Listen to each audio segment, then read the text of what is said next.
पहला एक वर्ड मैं यहां पे लिखता हूं आप सभी लोगों के लिए, अफ्लिक्शन। मैं जितने भी वर्ड आपको इस तकनीक से बताऊंगा आपको तुरंत के तुरंत याद हो जाएंगे, बिल्कुल भी रटना नहीं पड़ेगा। दूसरा वर्ड मैंने लिखा डोलफुल, उसके बाद लिखा एब्रोगेट। देखो इसमें आर ओ होता है लेकिन इसको पढ़ते हैं एब्रोगेट, है ना, एब्रोगेट नॉट एब्रोगेट। तो पहले 3 वर्ड्स हम लोग समझ लेते हैं इसकी मीनिंग क्या है, रिलेट करके निमोनिक टेक्निक से। पहला वर्ड क्या लिखा दोस्तों, अफ्लिक्शन, जिसका मीनिंग हमको नहीं पता। क्या करना आपको, इस वर्ड से कुछ ना कुछ रिलेट करना है। अफ्लिक्शन वर्ड ऐसा लग रहा है मानो कि ये अफेक्शन जैसा साउंड कर रहा हो, affection, affection, affliction, affection, right. Affection का मतलब एक ऐसा वर्ड जो कि हम सभी को, in most of the cases हम सभी को पता होगा। अफेक्शन का मतलब होता है प्रेम या स्नेह या लगाव। मुझे अपनी मां से या अपने पेरेंट्स से अफेक्शन है, राइट, स्नेह है। जब ये वर्ड आपको याद है, इसका मतलब दिमाग में पहले से ये वर्ड आपके पास कैद है। अब क्या करेंगे, न्यू वर्ड को इससे रिलेट करके आंसर को फीड करेंगे। अब इससे मिलता जुलता वर्ड कौन सा, अफ्लिक्शन है, ठीक है। तो अफ्लिक्शन का मतलब हम देखेंगे सबसे पहले उस वर्ड को, अरे मतलब वर्ड का मीनिंग देखेंगे तभी तो रिलेट कर पाएंगे उस वर्ड से।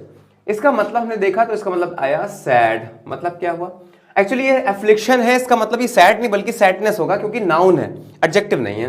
तो अफ्लिक्शन क्या है, सैडनेस या ग्रीफ, दुख, पीड़ा।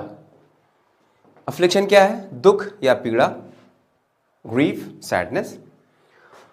अब हमने एक स्टोरी बनाई और कहा, देखो स्टोरी हमारी क्या है कि जब किसी से दिल लग जाए, मतलब जब किसी से प्रेम हो जाए, अफेक्शन हो जाए, अफेक्शनेट हो जाए किसी से, तो अंततोगत्वा यानी ultimately, eventually, what you get, last में क्या मिलता है भाई, जब किसी से दिल लग जाए तो हमको लास्ट में तन्हाई मिलती है, यानी कि दुख और पीड़ा। तो आप देखें ऐसे बहुत ही कम रिलेशंस होते हैं कि जो हम एंड तक ले जाएं और हैप्पीली उसको गुजर बसर आसानी से आराम से करें, ऐसा बहुत कम होता है। लेकिन आमतौर पे क्या देखें, लोग जो प्यार के चक्कर पड़ते हैं वो आमतौर पर रोते ही नजर आते हैं, चाहे वो लड़का हो चाहे वो लड़की। बहुत ही ज़्यादा डिसअपॉइंटेड हो जाते हैं, जीने की इच्छा खत्म हो जाती है। एक समय तो बहुत अच्छा लगता है, अरे गर्लफ्रेंड है, बॉयफ्रेंड है ये, लेकिन अफेक्शन के बाद जब किसी की आदत पड़ जाती है तो क्या होता है लास्ट में, सैडनेस, यानी कि दुख हो जाता है। यानी कि हमने जब किसी से अफेक्शन किया तो अल्टीमेटली हमें क्या मिला, अफ्लिक्शन मिला। So affliction is the result of affection, right. तो ये वर्ड आपको याद हो गया, उम्मीद है याद हो गया होगा, कोई डाउट तो नहीं इसमें। चलिए भाई, तो अफ्लिक्शन का क्या मतलब हुआ, सैडनेस, दुख, पीड़ा, ये हुआ। और उसके बाद अगला वर्ड क्या लिखा है दोस्तों, डोलफुल। डोलफुल, तो डोलफुल का मतलब होता है उदास, यानी कि सैड, ये एडजेक्टिव है। Happy, unhappy, sorry unhappy. Doleful का मतलब क्या है, सैड, उदास या अनहैप्पी। इसको कैसे याद किया, डोलफुल ऐसा लग रहा है जैसे डोली, डोली से याद आया, डोली किसकी उठती है, दुल्हन की। जब दुल्हन की डोली उठती है तो दुल्हन डोलफुल होती है। हो सकता है अंदर से खुश हो, है ना, लेकिन उसे जताना पड़ेगा, दिखाना पड़ेगा कि हम बहुत दुखी है, वरना रिश्तेदार क्या कहेंगे। रिश्तेदार, ये जो हम लोग सोचते हैं ना, 4 लोग क्या कहेंगे, और अंत में 4 लोग यही कहते हैं कि राम नाम सत्य है कि नहीं। तो 4 लोगों के बारे में, चाहे 4 लोग हो चाहे 25 लोग हो, उनके बारे में नहीं सोचना है। आप अपने बारे में सोचें, आपको जो अच्छा लगता है वो करिए, दूसरे के बारे में मत सोचें। लेकिन हाँ, वो जो आपको अच्छा लगता है ना, वो वाकई सोशल तौर पे, सामाजिक तौर पे अच्छा होना चाहिए। नहीं मुझे गाली देना अच्छा लगता, मुझे किसी का सर फोड़ना अच्छा लगता है तो मैं फोड़ूंगा, ऐसा नहीं करना आपको। तो डोलफुल, दुल्हन की डोली जब उठती है, दुल्हन क्या होती है, उदास होती है, डोलफुल होती है, राइट। ये भी वर्ड आसानी से याद हो गया। डोलफुल का मतलब क्या, उदास। अफ्लिक्शन का मतलब क्या, दुख। एब्रोगेट का मतलब होता है रद्द करना, टू पोस्टपोन। ये देख, टू पोस्टपोन। आप एक स्टोरी को इमेजिन करो, एक स्टोरी इमेजिन करो अब्रोगेट, अब्रोगेट पर बैठकर।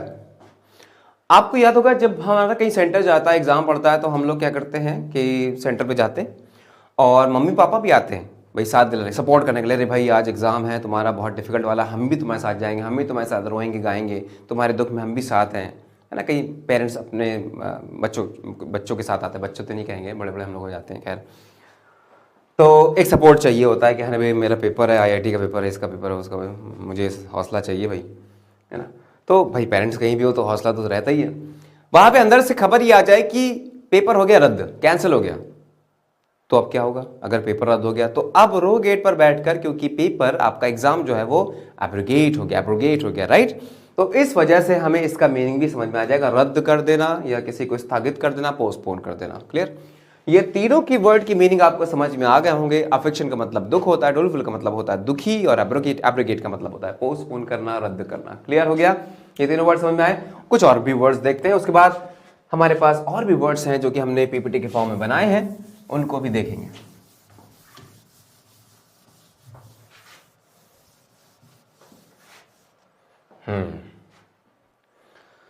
तो अब अगले कुछ वर्ड लिखते हैं, मिलते जुलते वर्ड कुछ लिखते हैं, मिलते जुलते, जैसे सरमाउंट, पैरामाउंट, टेंटामाउंट। तीनों वर्ड्स को एक बारी में याद कर लेते हैं, राइट? एक बार तीनों वर्ड्स देखो भाई, सरमाउंट, पैरामाउंट, टेंटामाउंट, तीनों में माउंट लगा हुआ है ना। एक टेंटामाउंट को छोड़ दें तो इन दोनों का मीनिंग लगभग सेम है, लगभग सेम है। कैसे? माउंटेन मतलब क्या? ऊंचाई, जो सबसे आगे हो, ऊंचाई पर हो, यानी पीक पर हो, जिसको हम लोग एक्मे भी कहते हैं, जेनिथ भी कहते हैं, राइट। जो पीक पर हो उसको हम पैरामाउंट भी बोलेंगे, और क्या बोलेंगे? और सरमाउंट भी उसी को कह सकते हैं। सरमाउंट सबसे आगे, सर किस पर है? सर कहां पर होता है? देखो इस सर की बात करें, इस सर कहां पर होता है? टॉप पे होता है। तो दोनों मतलब क्या है? ऑन टॉप, आगे होना। क्लियर हो गया? ये तो दोनों याद हो गए, सरमाउंट पैरामाउंट। अब बचा टेंटामाउंट। इसको कैसे याद करेंगे? इसका मतलब क्या होता है समझते हैं। अगर हम टेंट बनाए, झोपड़ी बनाए, देखो भाई झोपड़ी बना दी हमने, आपने देखा होगा तंबू वंबू बनाते हैं ऐसे, उसमें लोग रहते हैं आराम से, कहीं कहीं घूमने जाए तो वहां तंबू बना के रहते हैं। अच्छा, तंबू जो टेंट होता है, टेंटामाउंट से टेंट निकला, टेंट और माउंटेन, माउंटेन भी कैसा बनता है बच्चे? ऐसा बनता है। तो अब टेंट और माउंटेन दोनों आपस में क्या है? दिखते समान, बराबर है, बराबर दिखते हैं। तो टेंटामाउंट का मतलब क्या है? बराबर, इक्वल। तो इक्वल के साथ जैसे टू आता है, इक्वल टू, वैसे टेंटामाउंट के साथ भी प्रपोजिशन टू जाता है। तो उम्मीद है कि ये तीनों वर्ड्स आपको याद हो गए होंगे। कुछ और भी वर्ड्स देखते हैं, स्क्रीनशॉट लेना चाहो तो ले लो, वरना स्क्रीनशॉट लेने की जरूरत नहीं, आपके दिमाग में कैद होना चाहिए बस, दैट इज मोस्ट इंपॉर्टेंट। अब कुछ और वर्ड एक दूसरे से मिलते जुलते, जैसे वोराशियस, सगैशियस, बहुत इंपॉर्टेंट वर्ड्स हैं, एग्जाम में कई बार आ चुके हैं। विशियस, कैप्रिशियस।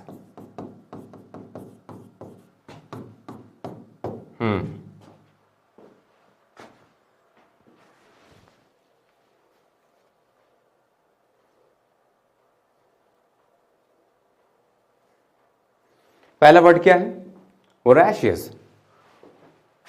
आप इसको रूट वर्ड से भी पढ़ सकते हो, प्रीफिक्स से भी पढ़ सकते हो।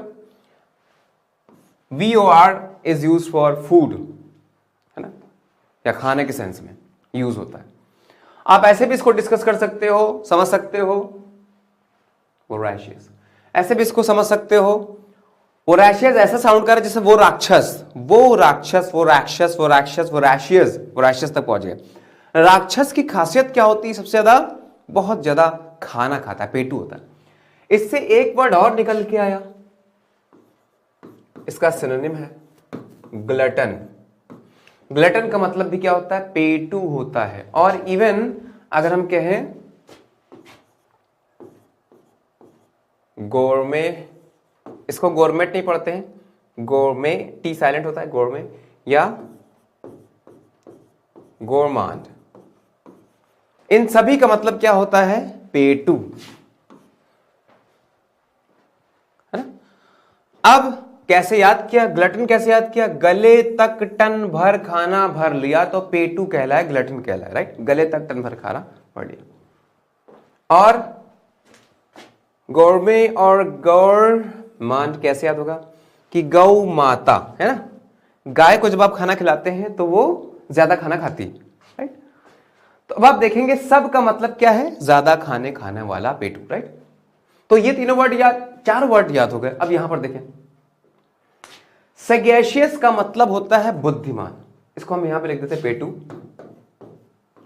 ज्यादा खाना खाने वाला।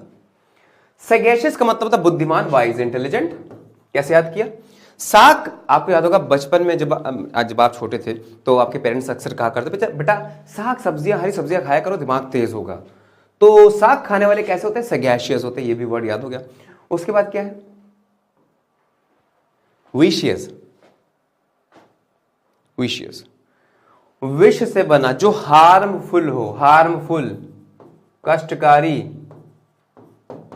विष से बना, विशियस, जो आपको नुकसान पहुंचाए वो क्या है, विशियस है, विष से बना, विष से याद रख लोगे, हार्मफुल। कैप्रिशियस का मतलब, कैप्रिशियस, एक ऐसा पर्सन याद करो, मेरे दोस्त है जो कैप्रिशियस है और उसकी पहचान ये है कि वो हर जगह कैप्री पहन के जाता है, इंटरव्यू है कैप्री पहन के चला जा रहा, क्लासरूम बैठा है कैप्री पहन के। इसका मतलब क्या है, सनकी है, मतलब हम ये भी कह सकते हैं whimsical है, मतलब थोड़ा सा कह सकते हैं अभी हंस रहा है तो अभी अगले पल रोने लगे, तो यानी कि दिमागी तौर पे बीमार है, उसको क्या बोल सकते हैं हम, पागल, इंसेन भी कह सकते हैं, क्रेजी भी कह सकते हैं, whimsical भी कह सकते हैं, इंसेन, क्रेजी, कैप्रिशियस हो गया, राइट। तो ये कुछ वर्ड यहां पर मैंने डिस्कस कर लिए, और 1-2 वर्ड और बताते हैं, उसके बाद हम लोग अपनी स्लाइड पे चलते हैं, जो वर्ड्स आज हम लेकर आए हैं जो कि मोस्ट इंपॉर्टेंट है। एक वर्ड है बच्चों,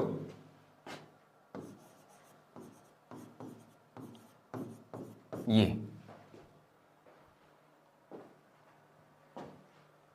हाँ, कोई इसका मीनिंग बता सकता है।